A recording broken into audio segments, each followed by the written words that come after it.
पिछले चंद प्रोग्राम से हम मुसलसल कोशिश कर रहे हैं और फोकस कर रहे हैं कि जो ख़वातीन हैं या बच्चे हैं वो इस सियासी चपकलश में उनके साथ वो सख्ती वाला सलूक नहीं होना चाहिए। तो आज उस हवाले से एक मुस्बत पेशरफ्त यह है कि बुशरा बीबी की रिहाई आज अमल में आई है। और बुशरा बीबी के अलावा और ख़वातीन भी हैं, इमरान खान की बहनें हैं, लाहौर में डॉक्टर यास्मीन राशिद हैं और शायद इसके अलावा भी कुछ हों, मुझे सबका मालूम नहीं है कौन से इनके वर्कर्स हैं। तो पाकिस्तानी सियासत में आम तौर पर माजी करीब के अंदर नहीं, माजी बैद के अंदर ये एक रवायत होती थी कि ये सियासी मामलात के अंदर घरों के अंदर तक नहीं पहुंचा जाता था कि खातून को, बीवी को उठा लिया, बच्चे को उठा लिया, बहन को उठा लिया। लेकिन ये पिछले चंद सालों में ये नया रवाज शुरू हुआ। पहले मरियम नवाज़ उसका निशाना बनी, आसिफ अली जरदारी की बहन उसका निशाना बनी, शहबाज शरीफ की साहबजादियों को नोटिस नैब से भेजे गए, वो गिरफ्तारी से उस स्टेज पर आने से बच गई। लेकिन ये वो मामला थे जो पहले नहीं होते थे। राना सनाउल्लाह के ऊपर 25 किलो हीरोइन डाल दी। तो हर नया दौर उसके बाद जो आता है वो पहले से ज़्यादा बदतर आता है, बेहतर नहीं आता, उससे ज़्यादा बदतर आता है। पिछले दौर में अगर 100 चोरों वाले, डाकुओं वाले काम किए थे तो उससे अगले वाले में उससे 10 गुना से ज़रब देकर फिर वो उतने बुरे काम किए जाते हैं। तो हमें इससे अगर गुरेज कर लें तो पाकिस्तान को महज़ब तरीके से हम आगे चला सकते हैं। औरतों की भी इज़्ज़त रहने दें, बच्चों की भी हिफाजत रहने दें।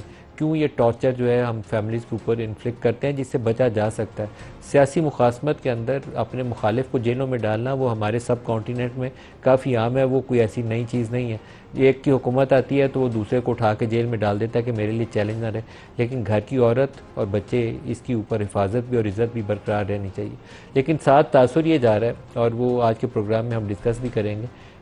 फैसल वाडा ने इसके ऊपर एक स्टेटमेंट देकर इस बहस का आगाज़ किया कि एक डील के नतीजे में बुशरा बीबी की रिहाई अमल में आ जाएगी। ये एक दो रोज़ पहले से उन्होंने कहना शुरू कर दिया।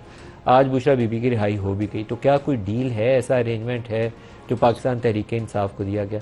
इमरान खान को वकला से मिलने की इजाज़त भी मिल गई क्योंकि इस आइनी तरमीम से पहले हुकूमत ने पूरी कोशिश की थी कि इमरान खान कैद तन्हाई में रहें, उनके वकील या उनके पार्टी के लोग उनसे इंटरेक्ट ना कर सकें। उसका शायद एक इनडायरेक्ट फ़ायदा ये था कि इमरान के नीचे उनकी पार्टी डायरेक्शन लेस होती है, वो अपने पोलिटिकल डिसीजन भी लेने की अहलियत नहीं रखती।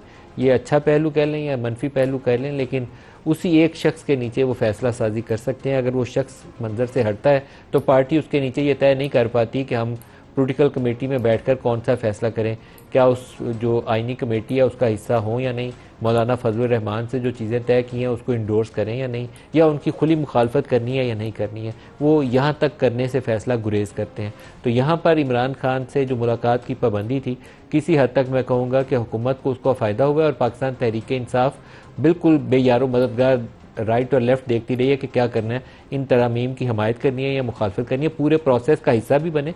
इवन सेनेट और कौमी असम्बली में वोट भी डाल दिए और फिर चीफ जस्टिस की तैनाती के वक्त कहा कि नहीं, हम इस कमेटी में नहीं बैठेंगे, क्योंकि उस वक्त उन्हें लगा कि सोशल मीडिया से उन्हें बहुत बुरा भला कहा जा रहा है। दूसरा इमरान खान का इशू है, क्या बुशरा बीबी की रिहाई अगर अमल में आई है तो इसका फ़ायदा इमरान खान की रिहाई की शक्ल में सामने आ सकता है। इसके ऊपर एक तासुर यह है कि नहीं, इमरान खान एटलीस्ट अगला 1 साल जेल में गुजारेंगे।